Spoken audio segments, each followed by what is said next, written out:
Welcome to Meanwhile in Turkey, Turkey's only crowdfunded English-speaking news show.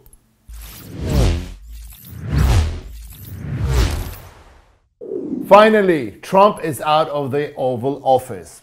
Yeah, he lost the elections, even though he was complaining until the end. They kind of, shushed him out, rushed him out, say, okay, yeah, votes stolen, yes, you're right, you won. And then, Biden came in and then boom. This is America's day. This is democracy's day.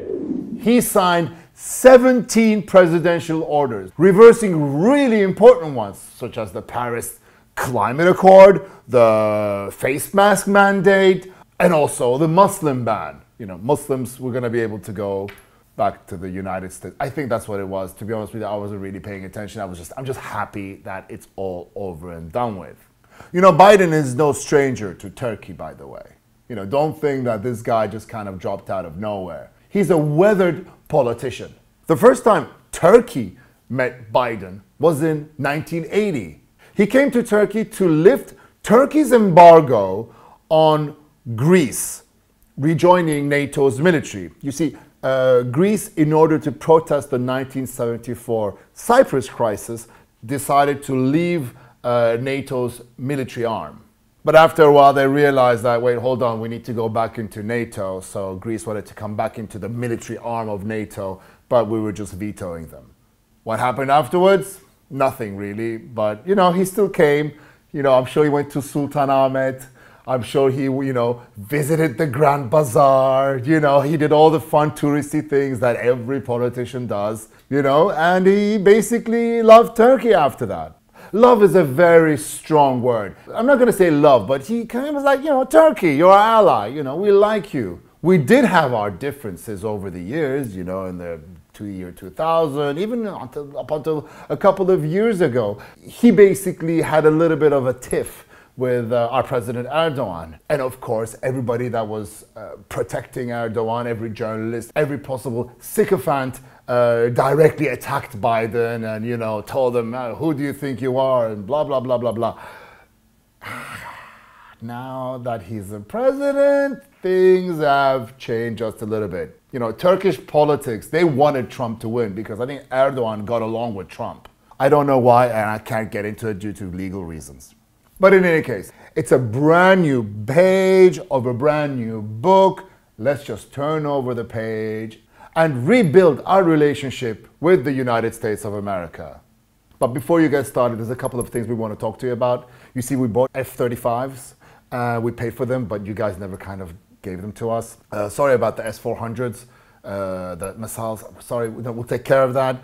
What else? Yeah, Syria, we can talk about it as much as you want. Yeah, economic aid, that'd be great. We need some money. What else? Yeah, there's a lot of things we can talk about. We'll talk to them. Just Biden, take your time and don't rush into things. But, I'm here for you. Just like the United States, Turkey really takes pride in its elections. And also, concession speeches. Granted, every election so far, over the last maybe 20 years, our President Recep Tayyip Erdogan won.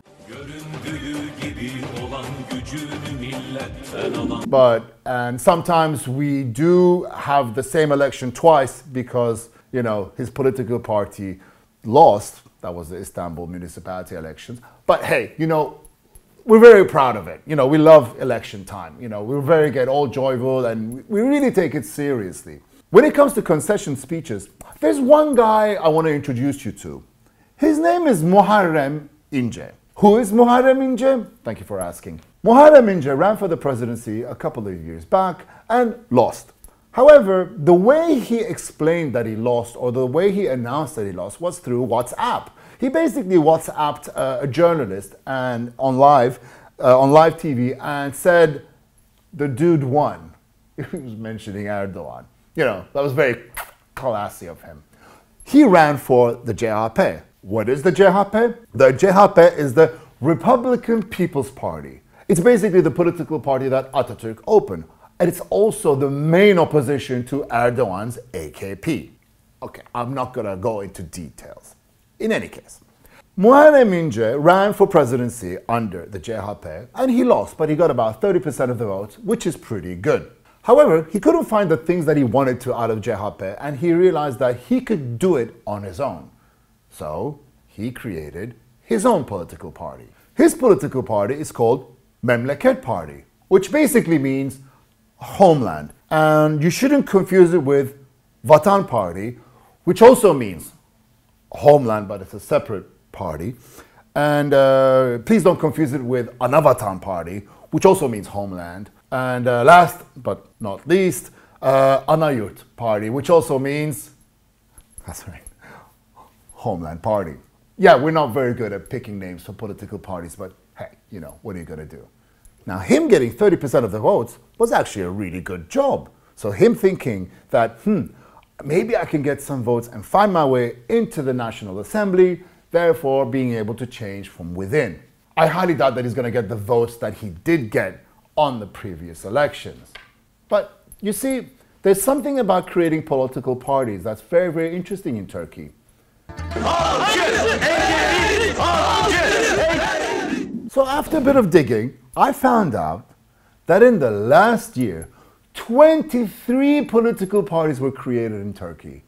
23, which is basically democracy on steroids. So what is the aim of these political parties? Well, it's very simple. It's like I said earlier, it's to connect yourself to this alliance. There's two alliances, don't forget. There's the AKP alliance with AKP and MHP and a bunch of smaller parties. And there's kind of another alliance, but they're not really connected. They're kind of the other group. You know, you have CHP, you have E-Party, and all the other smaller groups. So you trying to push your way into these parties is actually a pretty smart strategy. Because all you got to do is basically make enough noise, get on TV as much as you can, and be able to find a position within these alliances. It doesn't matter which one. For example, you have Ahmet Davutoğlu. Ahmet Davutoğlu was the former prime minister of Turkey before he got kicked out by the big boss, by Recep Tayyip Erdogan. He went ahead and created the Future Party. Now, granted, he's finding ground, he's finding a lot of supporters, and he will be part of this union, let's say. For example, another person is Ali Babacan, the former Minister of Finance. He actually was doing an amazing job. He quit after they pushed, you know, a bunch of really weird regulations, banking regulations and stuff like that. He quit and then created his own political party, Deva Party. He's also finding ground. But out of all of these, there's only two that I can talk about. The rest, they're going to push for smaller and smaller and smaller pieces of the pie. Now, I don't know what they're going to sell. You know, I know what these two, Deva and Gelecek Party, are selling. You know, the reform, new economic strategies, judicial reform. Yes, I get it. But before that, political parties used to try to sell us a lot of crap. Really. Now, let me give you some examples of what political parties used to tell us in order to get our votes. Now, here are a few of the examples. Mazot 1 lira olacak. Cem Uzan, leader of Genç Party, at one point said that diesel, 1 liter of diesel would be 1 Turkish liras. Never happened. Never happened. It was impossible to happen.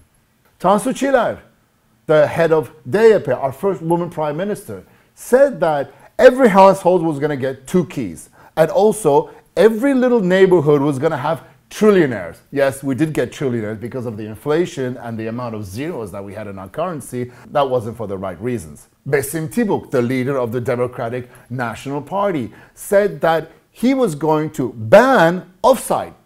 Yeah, offside, you know, the offside rule, soccer, football. Yeah, that's right. He was just going to ban it. I don't know why, or who was going to, I don't know why.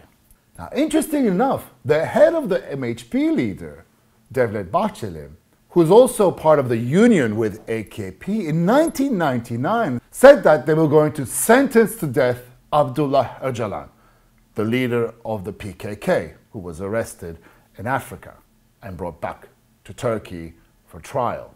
That was in 1999, and Abdullah Öcalan is still serving his time in jail. See, that never happened. Süleyman Demirel in 1991 said, whatever that political party says is going to give, I'm going to give 5 times more. Now, what I'm trying to say is these political parties, the latest ones that have been created, I don't know what they're going to try to sell us in order to get votes. But trust me, it has to be whatever they were selling before. Or maybe, are they not trying to sell something, but are they just trying to align themselves with the bigger groups, with the bigger unions? I don't know. But it's incredible that so many political parties have been created over the last year. Süleyman Soylu, Minister of the Interior. A couple of days ago, he lashed out on social media and said that, for 45 days, my mother has been sick. And the people who actually curse at my mother on her timeline, all that happens to them is they go in, they get arrested, and they get released. What can one do? It doesn't matter if I'm the Minister of the Interior, they just keep on roaming around free. What do I need to do to protect my mother's honor? Granted, when you're a politician, there are certain things that you have to actually accept, and when you're on social media, you gotta accept people for cursing at you. I think it's part of the game, unfortunately. It's part of the game of, social media. Yes, it is a bit harsh for someone to curse at your mother. I get that. But what are you going to do? But he's got a point, you see?